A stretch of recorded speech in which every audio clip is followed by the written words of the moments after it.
सिंदूर जारी है। इस बीच क्या क्या महत्वपूर्ण खबरें आ रही हैं। मसलन डीजीएमओ साहब जिनको फोन आया था ना पाकिस्तान का सरेंडर के लिए, जिन्होंने पहली बार में फोन उठाया नहीं, है ना, बाद में देखेंगे, उनको प्रमोट कर दिया गया है, अतिरिक्त जिम्मेदारी मिली है। और साथ में ऑपरेशन सिंदूर के दौरान ही भारत कुछ ऐसे एक्विजिशन करने वाला है, ऐसी परचेजिंग करने वाला है जो भारत की ताकत को और कई गुना बढ़ा देगा। इसके अलावा देश दुनिया में और क्या हो रहा है जो आपको जानना जरूरी है इस लिहाज से कि वर्ल्ड ऑर्डर इस समय क्या इशारे कर रहा है। ऑपरेशन सिंदूर पर बहुत बड़ा खुलासा, उसके साथ शुरुआत करूंगा। यह इंटरनेशनल खुलासा है। यूरेशियन टाइम्स की रिपोर्ट में खुलासा, सिर्फ 23 मिनट में पाकिस्तान के 6 जेट ध्वस्त हो गए थे। एक F-16, 3 JF-17 थंडर, 2 मिराज तबाह हुए थे। और यह यूरेशियन टाइम की रिपोर्ट बता रही है पाकिस्तान में अमेरिका और चीन दोनों के हथियारों को जो उन्होंने दिया था पाकिस्तान को, उनको झटका लगा था। वो F-16 रहा हो या JF-10, इन दोनों को ही JF-17 माफ कीजिए, एक F-16, 3 JF-17 थंडर और 2 मिराज इसमें तबाह हुए थे। यूरेशियन टाइम्स की रिपोर्ट ये बता रही है। तो कुल मिलाकर पाकिस्तान तो छोड़िए, पाकिस्तान तो रोज ही बता रहा है कि हमको कितनी मार पड़ी। अब दुनिया भर से भी इस बात की तस्दीक होने लगी है। अलग अलग जगहों से जो न्यूज प्लेटफॉर्म्स हैं इस बात को कंफर्म करने लगे हैं कि यह नुकसान कितना बड़ा हुआ था। 23 मिनट के अंदर घुटनों पर जब पाकिस्तान आया था तो करारी चपत लगी थी। मेजर गौरव आर्या मेरे साथ हैं और एयर मार्शल PK श्रीवास्तव मेरे साथ हैं। दुनिया भर से आने वाली ये रिपोर्ट जो कंफर्म कर रही है कि पाकिस्तान के साथ एक्चुअली हुआ क्या था। लेकिन मेरे को हैरानी इस बात की है कि उसके बावजूद वो जो उसके साथ खड़े थे आज भी खड़े हुए हैं। पाकिस्तान के साथ अमेरिका जिस हद तक खड़ा था या चाइना जिस हद तक खड़ा हुआ था वो आज भी उसके साथ। दिनेश, ऐसा है कि जितने जहाज ये बता रहे हैं उससे थोड़े ज्यादा गए हैं, लेकिन ठीक है, धीरे धीरे निकल के आ रहा है कि ये चले गए। मगर आप एक खास बात इसमें देखिए, स्पेक्ट्रम देखिए, चाइनीज जहाज को भी मारा, फ्रेंच को भी मारा और अमेरिकन को भी मारा। इन्हीं 3 तरह के जहाज होते हैं, तो तीनों मारे गए। इसका मतलब जो आपका स्पेक्ट्रम ऑफ वॉरफेयर करने का तरीका है, जो आपने टैक्टिक्स अपनाई है और जो भी मेथड्स अपनाए हैं वो पूरे कारगर हैं। पहला ये। और दूसरा ये कि जो आपकी स्वनिर्मित इंडिजिनस मिसाइल्स हैं उनका भी कमाल है। उसमें अस्त्रा भी आती है, अस्त्रा भी लगी थी, उसमें आपके ब्रह्मोस भी आता है, उसमें आपका आकाश तो सरफेस टू एयर है, इसलिए मैं उसका नाम नहीं ले रहा हूं। अगर जहाज से मारा तो यह है, और सरफेस एयर में आपका आकाश आता है और ब्रह्मोस भी आता है, क्योंकि ब्रह्मोस तीनों उस डायमेंशंस में उसको आप लॉन्च कर सकते हैं, एयर, सी एंड लैंड, तीनों से वो लॉन्च हो सकता है। लेकिन जब ये बातें सामने आ रही हैं एक ही बात है, बस मैं कहना चाहूंगा फाइनल, कि एक बात है कि जो पाकिस्तान छिपा नहीं रहा था, लेकिन हमारे यहां द्वंद्व कुछ चल रहा था, हुआ कि नहीं हुआ, उसकी कंफर्मेशन हो रही है। एक्चुअली इंडियन ऑडियंस ज्यादा इससे मतलब, लेकिन मुझको एक चीज लगता है कि आने वाले दिनों में हमारे देश की पॉलिटिक्स को खास तौर से जिस तरह की होती है दुनिया भर में बड़ा नॉन सीरियस तरीके से लिया जाने लगेगा। मतलब जो पिटा है वो स्वीकार कर रहा है, दुनिया भर में तमाम प्लेटफॉर्म से बता रहे हैं, लेकिन फिर भी यहां पर कुछ लोग जो है उसको लेकर जब सवाल खड़े कर रहे हैं तो बड़ा नॉन सीरियस अप्रोच इसको माना जाए। नहीं दिनेश, मैं आपको बता दूं कि ये रहेगा, यहाँ पे हर समय रहा है और लोग कीड़े निकालेंगे। सर्जिकल स्ट्राइक्स में बोला सर्जिकल स्ट्राइक्स है, बालाकोट में बोला कि कुछ कौवे और चंद पेड़ गिर गए थे, तो ये हर समय रहेगा। ये सेना के शौर्य पे सवाल उठाना ये रहेगा यहाँ पे, और इनको ये लगता है कि वोट इससे मिलेंगे। लेकिन जो पाकिस्तान लगातार मना कर रहा है, मैं आज उसके बारे में बात करना चाहता हूं 2 मिनट। पाकिस्तान ने ये बोला कि नहीं साहब, हमें कुछ नहीं हुआ, जो भी बर्बादी हुई भारत में हुई।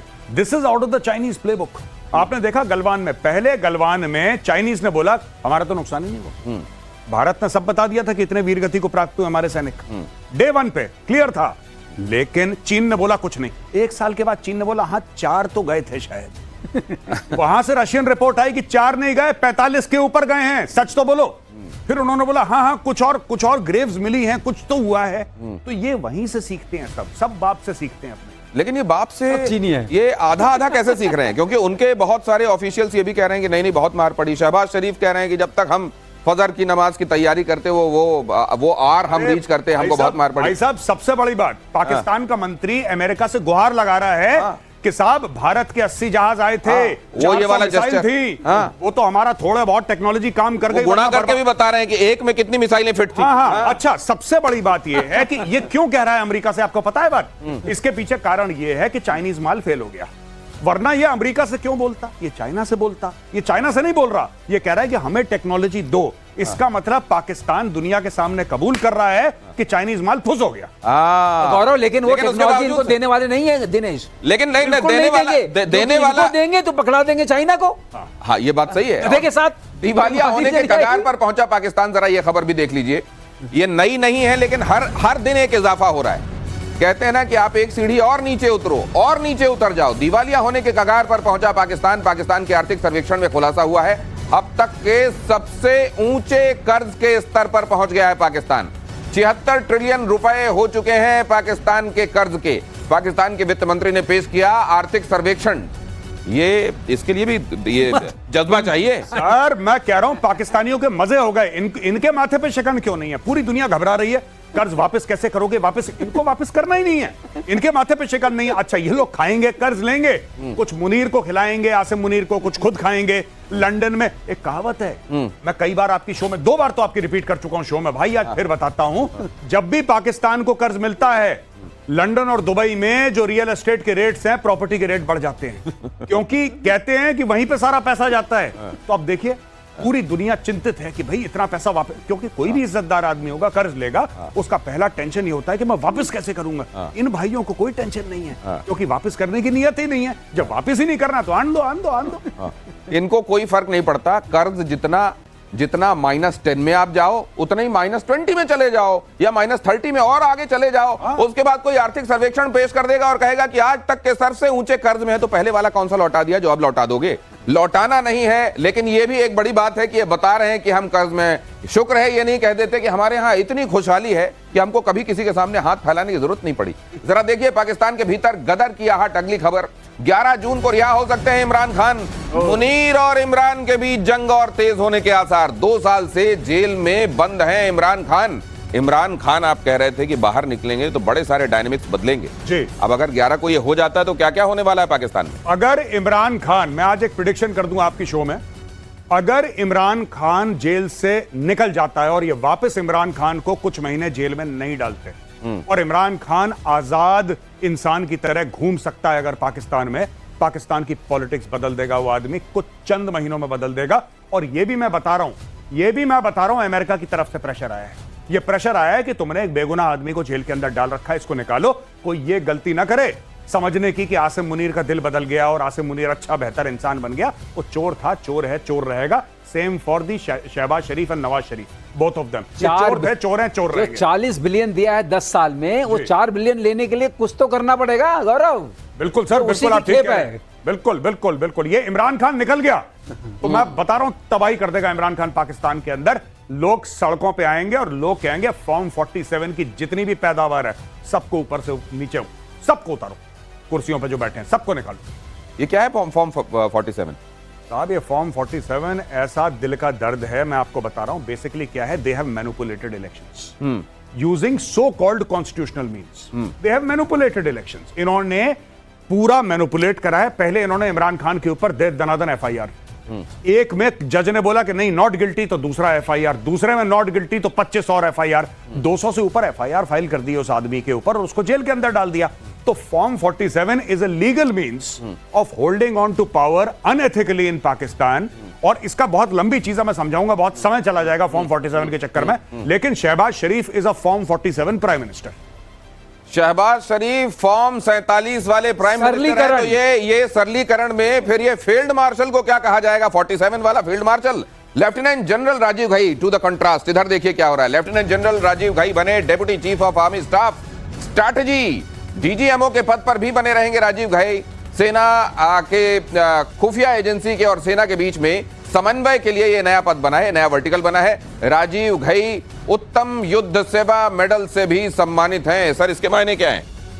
नहीं, इसके मायने हैं कि बहुत बढ़िया चीज है और it's a matter of great honour, it's a matter of great privilege, और इससे ज्यादा क्या ही कह सकते हैं। ये वर्टिकल नया क्रिएटेड है? नहीं, deputy chief stratcom is a old this thing. ये इनफैक्ट जो जनरल शर्मा थे वो DCOS स्ट्रैट हुआ करते थे, फिर वो नॉर्दर्न आर्मी कमांडर अभी बन गए हैं जनरल प्रतीक शर्मा, तो ही वाज देयर ओनली। तो क्या खुफिया एजेंसियों और सेना के बीच में समन्वय इनका मुख्य काम है? बहुत काम है। इट्स अ वेरी क्रिटिकल, बहुत क्रूशियल, बड़ी जिसको कहते हैं कि बहुत एक सेंसिटिव अपॉइंटमेंट है हाँ। और काफी it also is it's also उसके कई सारे हैं, वो क्लॉज के साथ काम करते हैं, जो थिंक टैंक है, 10 किस्म की डीजीएमओ साहब ने पहली बार में फोन नहीं उठाया था पाकिस्तान का, बोल दिया था कि बिजी है बता दो। जी जी दूसरी बार में उठाया था कि अच्छा ठीक है देखते हैं। जी। अब क्या फोन उठाएंगे नहीं उठाएंगे? अब तो बिल्कुल नहीं उठाएंगे। अब तो बिजी हैं, थोड़ा ज्यादा बिजी रहेंगे ना, अब थोड़ा मुश्किल होगा। अब थोड़ा ज्यादा बिजी। और ये बता रहा है, देखिए ऑपरेशन सिंदूर के दौरान हमारे जो मुख्य चेहरे थे, हमारे जो मुख्य किरदार थे, उनका प्रमोशन ये बता रहा है कि भारत ने ऑपरेशन सिंदूर में क्या हासिल किया है और आने वाले दिनों में, क्योंकि ऑपरेशन ऑनगोइंग है, और क्या क्या होने वाला है। जैसे ये होने वाला है, वायुसेना को मिलेंगे 3 मॉडर्न आई स्टार एयरक्राफ्ट। इसी महीने रक्षा मंत्रालय की तरफ से खरीद को मिली मंजूरी। प्रोजेक्ट की लागत 10,000 करोड़ रुपए। अब तक अमेरिका, ब्रिटेन, इजराइल के पास ये एयरक्राफ्ट है और ये असल में एक तरीके से समझ लीजिए दुश्मन की टेरिटरी का अंदाजा लगाने वाला, टोह लेने वाला, जासूसी करने वाला और वो महत्वपूर्ण सूचनाएं जो भारतीय वायुसेना को, भारतीय सेना को चाहिए वो देने वाला, ये एक तरीके से उड़ता हुआ हमारा इंटेलिजेंस का अड्डा होगा। और ये 3 मिलने वाले। देखिए ऐसा है, जैसे एवैक्स होता है, हम जानते हैं air bone, early warning and command control centre, वो एयरबोर्न मतलब वो आई इन द स्काई टाइप, जिसको आप सरलीकरण में बोलते हैं। ये क्या करता है, वो आई इन द स्काई तो है, ये ग्राउंड सिचुएशन को भी बताता है।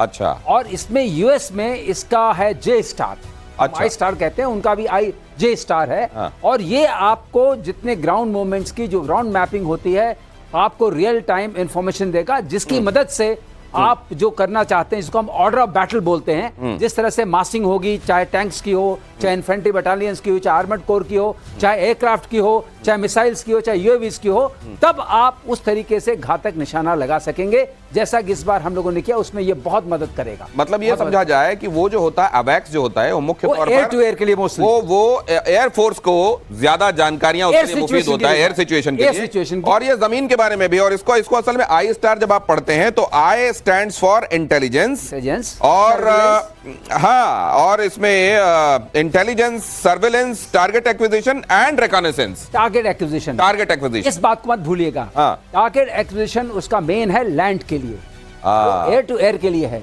तो ये जो एस्पेक्ट इसका है, जैसे मान लीजिए हम अब जाके दोबारा जो बचे हुए 12 हैं, खबर दे रहे हैं उनको। अगर आप इसको समझा भी दें सर इसमें कि ये इसमें क्या क्या ऐसा लगा होगा।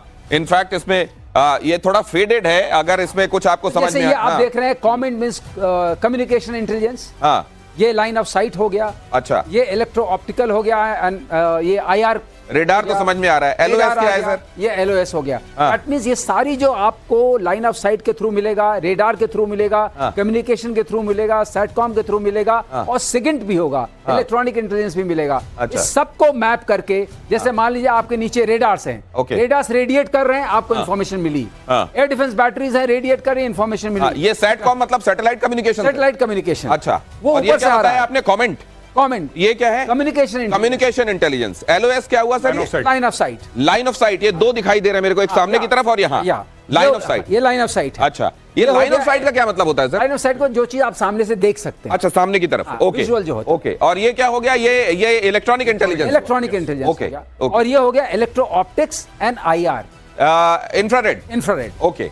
ये इन तमाम जगह, ये समझ लीजिए अलग अलग तरीके की आंखें हैं। हाँ। ये अलग अलग तरीके की आंखें जो न सिर्फ आसमान में देख पाएंगी बल्कि जमीन में देखकर ये कहां कैसे फॉर्मेशंस हैं, हमको क्या कदम उठाने चाहिए, उस हिसाब से हमको टारगेटिंग के लिए बहुत इंपॉर्टेंट इंफॉर्मेशन। गौरव बताइए। एक और चीज मैं बताना चाहता हूं कि ये स्टैंड ऑफ डिस्टेंस पे उड़ेगा। इसको पाकिस्तानी या चाइनीज एयर स्पेस के अंदर घुसने की जरूरत नहीं है। कई 100 किलोमीटर या भारत के अंदर उड़ेगा स्टैंड ऑफ डिस्टेंस पे, कि इसको मिसाइल ना मार सके। सही कह रहे हैं गौरव, आउट रेंज होगा। सर ये मतलब अपनी टेरिटरी में भी हमारी अपनी, जैसे आजकल ज्यादातर तो अपनी टेरिटरी में उठकर काम का हो जाता है, उसमें भी वो दूरी जहां तक कोई मिसाइल ना है वो है स्टैंड ऑफ। हाँ, और स्टैंड ऑफ। और दूसरी चीज है, इसकी पूरी जो बॉडी है एक्चुअल एयरक्राफ्ट, या तो ये बॉम्बार्डियर से ले रहे हैं या ये बोइंग से ले रहे हैं, लेकिन उसके अंदर पूरा जो इलेक्ट्रॉनिक्स और सर्विलेंस जिसके लिए माना जाता है, जो इसको हथियार बनाता है, एक तो जहाज है, जो इसको वेपन इन द सेंस की जो इसको मिलिट्री यूज का बनाता है, वो सारा का सारा टेक्नोलॉजी प्रोप्राइटरी डीआरडीओ की है, बाहर से। डीआरडीओ ने इसकी जो आंखें आप देख रहे हैं ना, जो महत्वपूर्ण आंखें हैं, वो डीआरडीओ ने एक तरीके से बनाई है। बस उसका जो आप बॉडी जो आप देख रहे हैं वो बोइंग या बॉम्बार्डियर से लिया जाएगा। ठीक कह रहा हूं? जी बिल्कुल, जी बिल्कुल। तो दिनेश एक बात बहुत आप दोबारा दर्शकों को बताइए, जो उन्होंने बात बताई बहुत महत्वपूर्ण है, क्योंकि ये जो टेक्नोलॉजी है, ये थ्रेशोल्ड टेक्नोलॉजी है, मतलब top of the rack technology है, ये किसी के पास नहीं है। ये वो टेक्नोलॉजी है जो किसी के यूएस के नहीं पास है, हो सकती है, जो यूएस के पास शायद हो सकती है। अच्छा, हमने जे स्टार बताया, तो मतलब कम से कम हमारे आसपास जो दुश्मन है उनके आसपास 4-5 जो देश हैं उन्हीं के पास है और किसी के पास नहीं। चलिए अगली खबर बताता हूं। भविष्य के युद्ध को देखते हुए बड़ी कामयाबी, एआई एनेबल्ड नेगेव एलएमजी का परीक्षण, शत्रुओं को पहचानकर खुद फायर करेगी ये गन। देहरादून की बीएसएस मटेरियल ने किया इसका टेस्ट, भारतीय सेना के साथ मिलकर किया गया इसका। अच्छा, तो अब एआई बंदूकों में भी आ जाएगी? पता नहीं इन लोगों ने क्या करा है, ये तो मैं I read this news and I was very surprised. इसमें क्या है कि जैसे नेगेव है, Negev is an Israeli platform. अच्छा, ठीक है। तो ये तो मुझे एक मिनट, ये तो मुझे एमएमजी दिख रही है जितना मैं देख नेगेव, इसको क्या प्लीज आप यहाँ बिग वॉल पे डालें, इसको थोड़ा और करीब से दिखाएं तो मेजर साहब को इसको देखने समझने में आसानी होगी।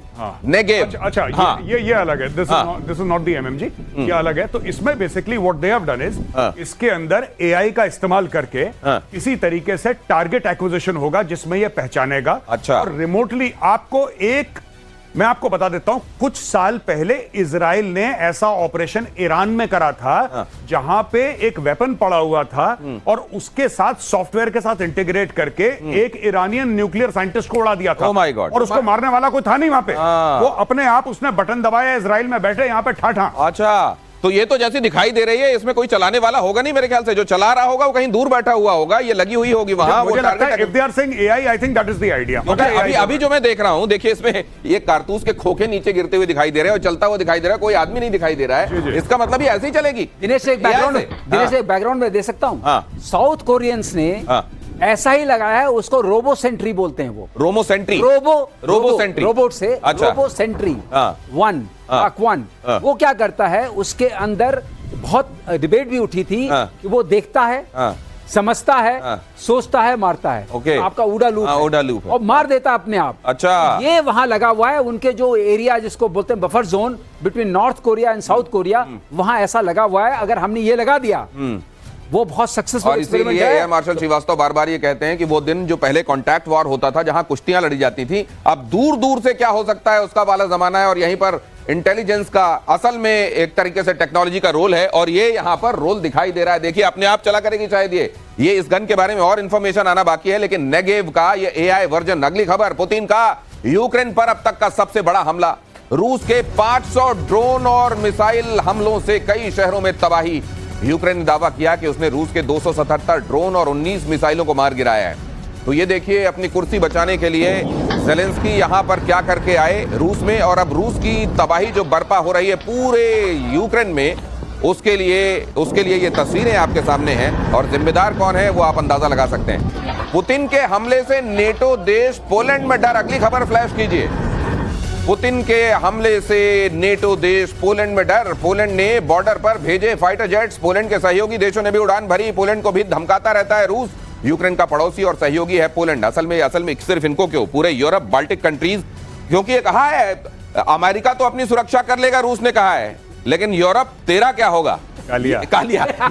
ये जो पूछा है सवाल, क्या ये यूरोप का सीधा संदेश है कि चाय से ज्यादा केटली गर्म हो रही है, और ये ठीक नहीं है? भाई मैं तो कह रहा हूं काफी समय से कि ये बहुत अच्छा मौका है। 5% जीडीपी का ये डिफेंस पे लगा रहे हैं। Indian company should go to Europe immediately. जितने भी वेपन मैन्युफैक्चरिंग इंडियन कंपनीज है, प्राइवेट कंपनीज, वहां पे तंबू गाड़ दो, डेरा लगा दो और माल बेचो, क्योंकि आज जो पोलैंड को डर है, ये सारी की सारी यूरोपियन कंट्रीज को डर है, और उनके पास वो मैन्युफैक्चरिंग कैपेबिलिटी है ही नहीं। बहुत शानदार हथियार बनाता है Europe, by the way, they make beautiful weapons, but जिस स्केल और जिस स्पीड के साथ बनाना है, they do not have that industrial complex. वो भारत के पास है, रशिया से खरीद नहीं सकते, अमेरिका करते करते करते करते जब तक लड़ाई खत्म हो जाएगी तब तक देगा, चाइना से ले नहीं सकते, प्राइमरी थ्रेट दो ही हैं। अब कौन बचा जिससे हथियार ले सकते हैं? इंडिया शुड गो हेड, जाओ इनको ए टैक्स दो, इनको जो देना है दो, बेचो माल।